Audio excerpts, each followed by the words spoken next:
real quickly. I work for Powder Corporation, and Powder is very much into sustainability. It's one of our core brand tenants, and it's this year right up there with growth of youth and youth development. It is something that we're taking very, very seriously. And we've just actually, I don't think this is actually aired, but this video is going to go out this week. Wanted to share it with you. It's something that we've done specifically at Killington. So with that, we can start.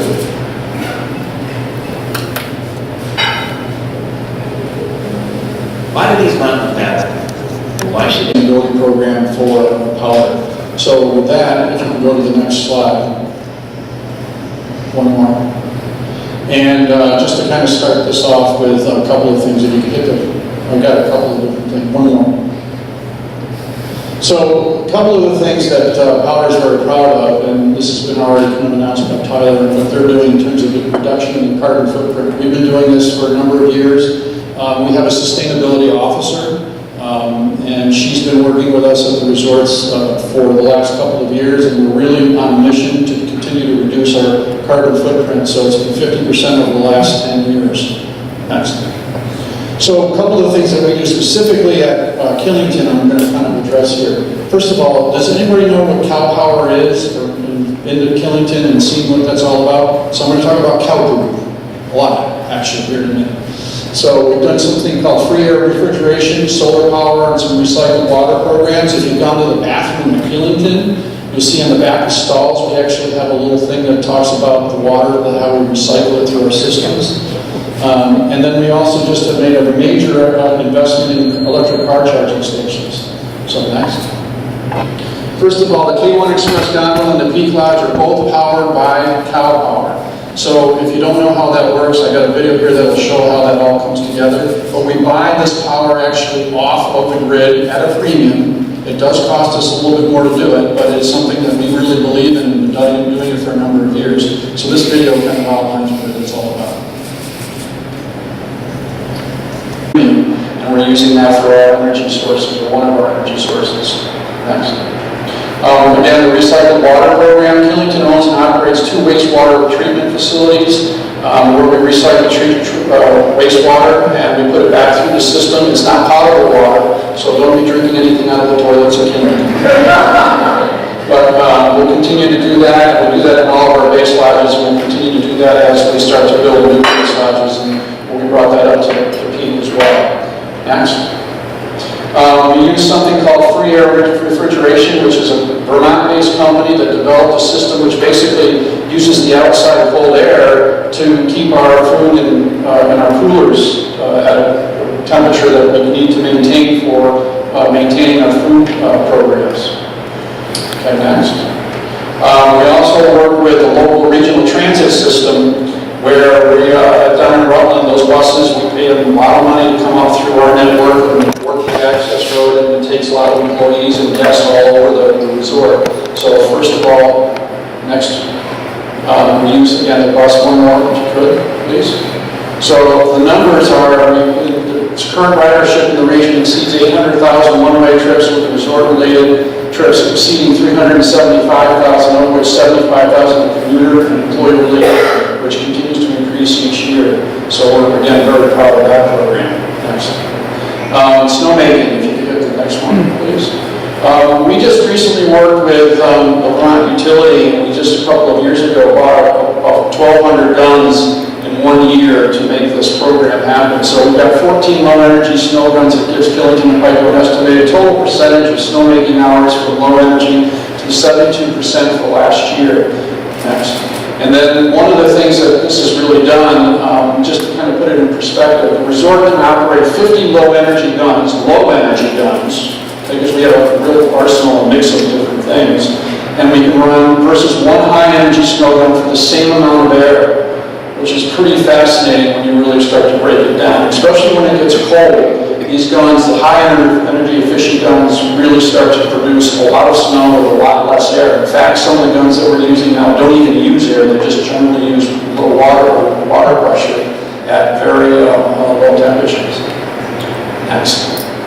Another program that we've done is we actually have bees making honey for us on our property. And we actually bottle it and sell it and put it into to some of our dishes that we serve in some of our on-property restaurants, which is pretty cool. You can also buy it because it's bottled and we sell it through some of our retail outlets. Next. One. So one of the things that we also do, this is a pet project of our mountain manager, which is the terminal lift heaters are on timers so that we're not heating the terminals during the night, so that in the morning they actually come on a little bit before we start in the morning, heat up the engine and then we get it going. Next. We also just recently installed hotel thermostats linked to the hotel reservation system, so we know when people are in the room and not in the room, and the systems actually come down in temperature when somebody's not in the room. So this has all been installed recently, and it's saving us a certain lot of money, but it's also the right thing to do. And that's all I have. I guess we can take questions afterwards. I've never skied on a cold day at White Peaks Mountain whatsoever, but okay. We're going to start at slide 2. So, just to give you a brief history of us at ORDA, we're a state authority within New York State, and we assumed operations of White Peaks Mountain shortly after the Olympic Games. Gore mounted in 1982, and then through the budget of 2012, we began assuming operations of Bel Air and Highmont, and that was in 2012. And, I get to work with a great group of people at all three resorts who really believe in their heart of heart, in their core, that sustainability is really, the core of what we do. And it's our mission every day to try to be stewards of the environment so that for generations to come, the snow sports of skiing and riding will stay for years and years. Because we have such a feeling of responsibility to the environment, Bel Air, Gore, and White Peaks, we're committed to doing everything that we can possibly do to protect the future, build sustainability through our environmentally friendly actions, such as LED lighting, recycling, strategic trail maintenance, in which we're regrading the trail elements out of earth, which allows us to use less snow and energy, renewable energy, and of course the energy efficient snowmaking, making snow quickly, utilizing less energy, and reducing the cost there. It's no secret that us in the snow industry, in the ski industry, that snowmaking is really, the key part to our industry. It's at the heart of what we do. Without it, the resorts would not be able to sustain the operations, but at the same time, it's also the most expensive cost that ski areas face. The new snow guns are so efficient right now that they're enabling ORDA to make more snow than the inefficient guns, which was just said just a moments ago. And for ORDA, we've really been spending millions over the last 3 years on low energy, high efficiency snow guns. As a matter of fact, combining Bel Air, Gore, and White Peaks Mountain, again over the last 3 years, we've purchased over 600 low energy guns. ORDA is committed also to making snow smarter. In the past, I think we're as guilty as anyone else, where we were just making snow because we had to make snow. We had to go out there and we had to recover. We had to make the snow, and we weren't doing it efficiently. So now we're more cognizant of the fact that when we're making snow, we've got to do it when the temperatures and the conditions are right. So that's a big part of what we do and how we try to develop our snowmaking strategy and our snowmaking operations. The next slide, please. So ORDA's efforts, they really have provided some actual results. Each resort operates more lift days per season right now, while making the same amount of snow in a quicker period, and more importantly, using less energy. It was just about two years ago in which ORDA and Gore Mountain entered into a 25-year power purchase agreement with Borrego Solar. The solar panel system is remote net metered, meaning that it's built off-site, and the energy produced is exported onto the electricity grid, in which Gore receives credit for on its utility bill. The investment in solar provides significant potential for the climate protection along with the operational costs. And right now, 85% of Gore Mountain's operations are powered through the solar energy power purchase agreement. So really simply said, for Gore Mountain, we are turning sunlight into snow. It's a 5.3 megawatt solar array. It's the largest of its kind for any ski resort in the United States. It utilizes more than 14,000 ground meter solar panels, and we cover over 20 acres with those solar panels. Gore Mountain is actively decreasing its energy use. We're continuing a long-term investment in high-efficiency snowmaking. The solar panel array so far has saved us over $124,000 in 1 year alone. The efficient snow guns have saved over 860,000 kilowatts of energy. That translates into a reduction of 946,000 pounds of carbon dioxide. And then throughout the life of this 25-year agreement right now with Borrego and Gore Mountain, we are expected to save as much as $10 million in energy costs. We're going to be offsetting close to 114,000 tons of CO2, more than 71,000 pounds of nitrogen oxide emissions, and almost 132,000 pounds of sulfur alone. So I'm happy to say that Gore Mountain isn't the only resort within ORDA's umbrella to be doing this. We're now breaking ground for Whiteface Mountain with a solar panel located in Champlain. So this too will be off-site. And our goal for this solar panel is to have it completed by late spring or the early summer of 2019. And once this is completed, it's going to be a 12-acre offsite. It's going to utilize more than 9,000 solar panels. Once it's completed, that means that for Whiteface Mountain, about 40% of its operations will be powered through this solar energy purpose. And again, we're looking at completion in the spring, the summer of next year. So it was in March of 2017 in which Gore, Bel Air, and Whiteface Mountain became the first Eastern-based ski resorts to be a part of the I Am Pro Snow program. The Climate Reality Project's I Am Pro Snow program encourages the ski resorts, towns, businesses, and other mountain communities around the world to commit to being powered by 100% renewable energy by as early as 2030.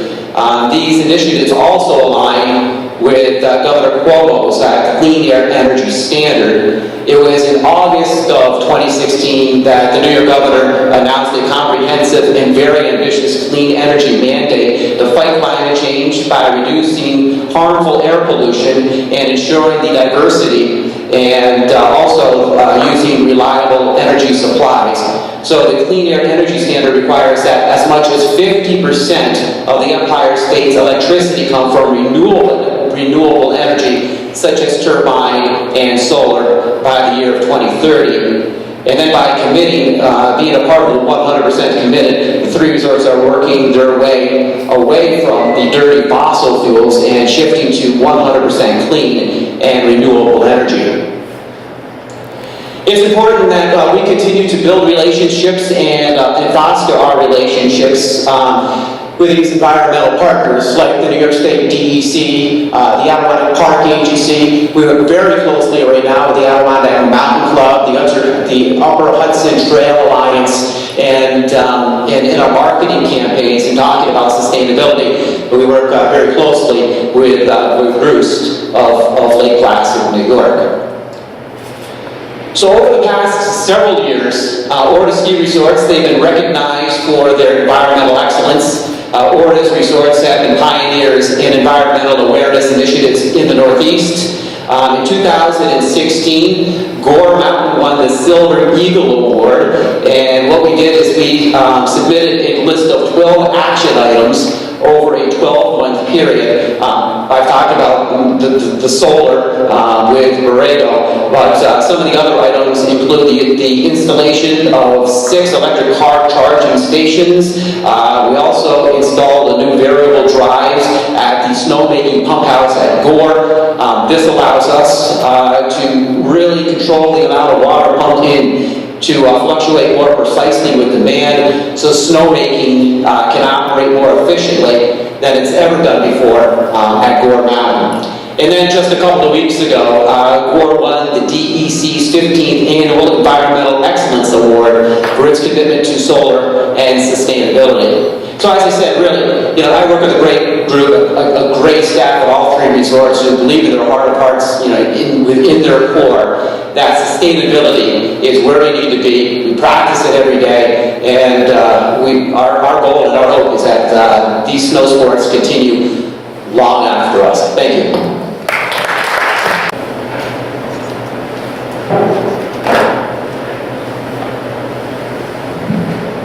Up there. Hi, I'm Margo Wade. I work at Sugar Bush Resort. I'm the Director of Planning and Regulatory Compliance. I always have to go a little bit sideways when I do these sustainability talks because for me, my first job is keeping the resort in compliance. Where's my page flipper? What's that? Okay. Yeah, do that instead.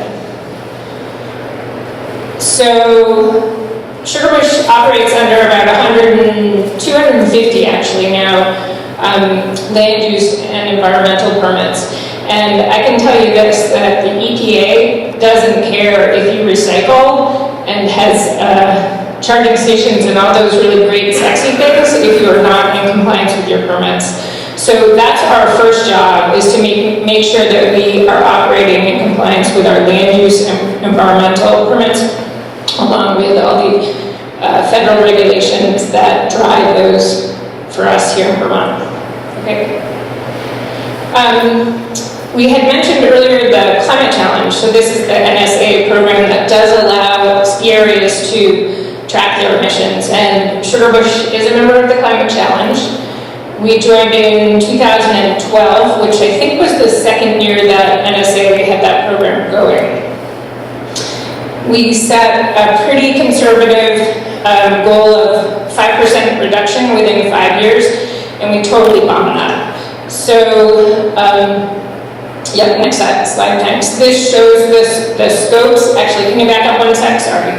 So I think most people sort of understand these scopes at this point, but the scope 1 is your direct emissions, so what you're producing from your vehicles or from your building heat plants.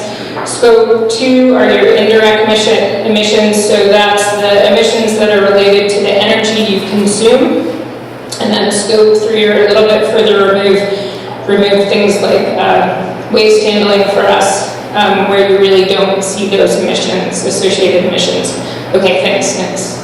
So here's how we're doing so far. I like to say the first couple of years were just practice, because it took us quite a lot of time to wrap our arms around all the data associated with tracking your emissions.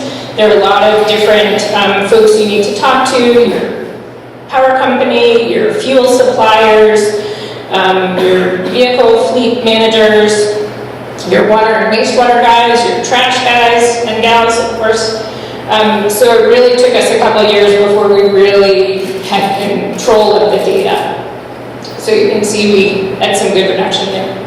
Oops, okay. So talking a little bit more holistically about some of the initiatives that we work on, we do a lot of water quality work. We have we have 5 actually forest management plans on the private forested lands that we own. In addition to a vegetation management plan with the U.S. Forest Service, we lease about 1,500 acres from the federal government. We do a green up initiative each year with the resort in conjunction with the community. We're installing more and more water fill stations, so bottle fill stations, trying to get away from plastic bottles and plastic cups. We have lots of recycling and compost and programs, and we're bringing in more and more washables in our cafeterias. We've installed at this point, should know this off the top of my head, 15 EV charging stations. It's a mix of Tesla and Universal. And we actually just submitted a grant application to the state of Vermont on Friday for 10 more stations at our Mount Ellen base area and at the Sugar Bush Inn. Lots of energy upgrades. The other skiers have talked about them already, and pretty much everybody is doing those. So snowmaking, motors, heaters, lighting, efficient building, new building construction, energy retrofits to old buildings. So far we've been able, with the energy projects that we've worked on, we've been able to reduce our power consumption by about 30%, and that's since 2014. What else? Data tracking, I think, is probably one of the biggest things to remember to do as you're working on your initiatives. You need to show upper management why it's important to do these things and how you're either saving energy or saving money or saving whatever the resource it is that you are tracking. Okay? So here's some of the things that we've been working on. Water quality, this was a culvert upgrade. So the upper culvert was about a 48-inch culvert, and we went to a 7-foot by 12-foot culvert. So that has made that brook and that particular piece of infrastructure a lot more flood resilient, so it can accommodate the larger flows. It accommodates aquatic organism passage, so fish going up, bugs coming down, and it also allows the stream to behave like a stream. Okay? Here's a picture of this spring's Green Up Day. We work with the community to not only green up our ski area lands, but we also go out into the local feeder roads and collect the garbage that has been scattered around for the year. And we are able to have, this is actually employees, and this year we partnered with POW Snowboards. We had 65 bags of trash and 33 bags of recycling. Okay? With our waste management, we have gone to 4-stream waste receptacles in the base lodges, so that allows us to separate food scraps, liquids, recycling, and then trash. Liquids is always a problem for cafeterias and ski areas. How many people have seen the clean team walking with a bag of garbage and a stream of hot cocoa trailing behind them? So that was a big initiative of our green team several years ago to try and get liquids out of our waste stream.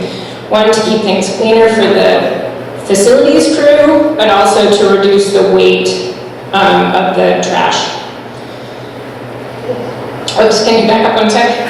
And then the tower on the side, you can see we've, I know we're not really supposed to say this because we all love our guests. They're the best guests in the world, but they suck at recycling and knowing how to sort their trays. It's different from where everybody's coming from, so we're really realizing that the best thing for us to do at this point is just take the tray from them and deal with the sorting for them. So people can either hand the tray to a trash talker or put it on the tray rack and we'll take it and sort it from there. Okay. Here is the picture of our EV charging stations at Lincoln Peak last winter. Okay. We work very closely with the GMTA bus service. Sugar Bush funds approximately 80% of that local match. Right now, it's just a seasonal service. It runs from December to March. But we are working very closely with the Mount River Valley Transportation Advisory Committee to try and expand that service. We work and We provide 3 van pools right now for employees, and we've just this year started a new initiative called Carpool Cafes, where we're going to be networking with our employees to help match make so they can find other people that are coming from their neighborhood or neck of the woods so that they can carpool. We have an anti-idling policy that we certainly encourage our employees to participate with, and then we also encourage guests via signage to turn off their vehicles, especially at the drop-off location. We also try and get the word out via social media and the web and email blasts about us. Okay? Here's a slide showing our energy reduction since 2014, and that almost 30% reduction. The blue line is the whole resort. The red line is actually lifts and snowmaking, so you can really see the dramatic driver between the rest of the resort and then lifts and did I just say recycling? I think I did. Snowmaking. So it's snowmaking and lifts for the red line. Okay? And that's it. Thank you.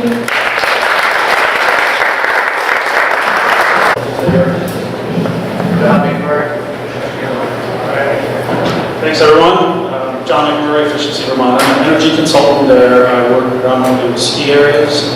And we've been doing this for about 18 years with ski areas. And that's kind of my focus here at Efficiency Vermont. It's been really great work, and there's a lot of great reasons why I love working with ski areas. One of those is particularly because they're located in rural areas, right? Economic development, stability in those areas is a really difficult thing to do. A lot of times ski areas are drivers for those particular places. So anything you can do to kind of help, bring people to that mountain also helps mom and pop shops along the way, helps the gas stations, etc. So I like supporting, things at that kind of level. But also, I'm big into snowmaking. Snowmaking is really cool. And as an engineer's perspective, we've done some amazing things in the Northeast, and in particular Vermont in that regard, in our partnership with these ski areas. So if I look at, I look at this math all the time, and I look at all the energy use Stratton has and Burlington has and Pico and Bromley and everybody in the state of Vermont I work with. So I'm looking at their energy use, and I bucket it into different bins, and I look at, they've got a lot of things going on here. We've got all this lighting, this beautiful lodge, we've got heating and air conditioning, we've got pools and commercial kitchens. If I break that all up and look at it as a pie chart, snowmaking by itself is 50 to 65% of its total energy use. It's huge. And there's a huge opportunity there to kind of drive after that, because not only sometimes when you can marry efficiency with those opportunities, they come with opportunities for improvement in performance. So that's kind of what I strive for when I work with skiers. And so, how to do that, right? There's a lot of different ways, and my work is all data-driven. I get all their data from the end of the year, and look at it, and compare, and analyze it, and by far and large, replacing snow guns, like 5-10 years ago was like, that's the bread and butter for efficiency for a ski area. To give you a scale of that bread and butter, so, you can reduce your lighting from a 100-watt incandescent bulb to a 10-watt LED, and that's fantastic, right? That's a pretty big reduction. But you take one of the ubiquitous snow guns that were out on these hills 5-6 years ago, the Sunday River Lab 7, everybody had it, the K3, you know that over there, wow.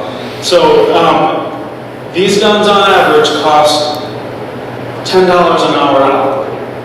You run them for several hundred hours a year, but you might have 1,000 of them, right? Those things add up. So compare that $10 an hour to the most efficient snow guns on the market, which cost about 10 cents an hour to operate. And you have some idea about the level of magnitude that's potential for energy savings, but then you flip the switch and otherwise, so that number's almost unbelievable. So I talk to the mountain managers and I say, well, okay, let's flip that into actual operations. So right now you've got one fixed amount of air that can operate one gun. If you replace that gun, you can now operate 100 of them. And that flipped people's minds. It was like, whoa. Before this, we could only touch like quarter of a trail at night, and now we can fire 5 whole trails, top to bottom. So huge opportunity to marry this efficiency with this operational cost. And, you know, so what Efficiency Vermont did is we saw this opportunity, but skiers are generally pretty risk averse when it comes to changing their snowmaking. That's their bread and butter. They have, you know, you can do all the sails you want and all the lighting you want, and you can make all the energy efficiency choices you want, but if you don't have snow on the hill top to bottom, then it doesn't matter, right? So they're pretty conservative when it comes to that, but we saw as an efficiency utility the opportunity that presented itself if they could just take that risk. And so part of our role is kind of, when appropriate, we can help offset some of that risk for them. And a lot of times it was a financial risk. So what we've done is we've tested all these snow guns on the market in front of the ski areas and in front of the NSAA, published the results, we let everybody see it, and then we said, okay, this is your 1 year, your one shot, you've got 6 months, and we'll pay for 80% of the cost of the snow guns. Everybody jumped. Everybody jumped. I had a chart, I didn't bring it, I'm sorry, but essentially I have the amount of snow guns that we've replaced with ski areas over the year, and it's been like, you know, 100, 200 every year. In 2014, we replaced a little over 3,000. We basically, one fell swoop, took care of 10 plus years of market transformation in the state, and what had happened was amazing. We had a couple terrible winters after that. People recovered. We had some rain events. They were out there the next day, they could fire 3-4 trails at a time, which they could never do before. And that sparked this interest and this engagement in snowmaking and efficiency that we hadn't seen before. Now we're working on developing with them what we actually have implemented. They can now see a web interface dashboard showing their snowmaking efficiency real time compared to what they typically do. So they can look at this and make changes on the fly.